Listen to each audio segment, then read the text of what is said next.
गुलाबराव देवकरांच्या विरोधात काँग्रेस आणि ठाकरेंच्या शिवसेनेचे आत्मक्लेश आंदोलन। जळगाव ग्रामीणमधून शरद पवारांच्या राष्ट्रवादीमधून विधानसभा लढवलेले देवकर अजित पवारांच्या राष्ट्रवादीमध्ये प्रवेश करणार असल्यामुळे आंदोलन। काँग्रेसचे प्रदेशाध्यक्ष नाना पटोले सोलापूरच्या मार्कडवाडीमधल्या ग्रामस्थांची भेट घेणार। पटोले 10 डिसेंबरला मार्कडवाडीला भेट देऊन ग्रामस्थांसोबत चर्चा करणार।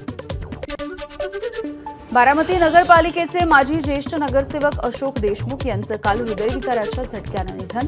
उपमुख्यमंत्री अजित पवारांनी घेतली देशमुख कुटुंबियांची सांत्वनपर भेट। भंडाऱ्यामध्ये अवकाळी पावसाच्या सरी। या पावसामुळे मळणी केलेल्या धान पिकाला फटका बसण्याची शक्यता, तर गहू, उडीद, मूग, चणे, तूर या रब्बी पिकांना मात्र अवकाळीचा फायदा होणार।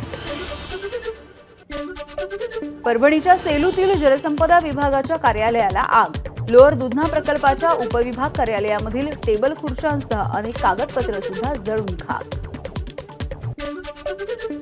उत्तर प्रदेशामध्ये होत असलेल्या कुंभमेळ्यासाठी रेल्वेकडून 5,000 कोटींचा खर्च। 3,000 विशेष ट्रेनसह 18,000 जवान रेल्वे प्रवाशांच्या सुरक्षेसाठी तैनात राहणार।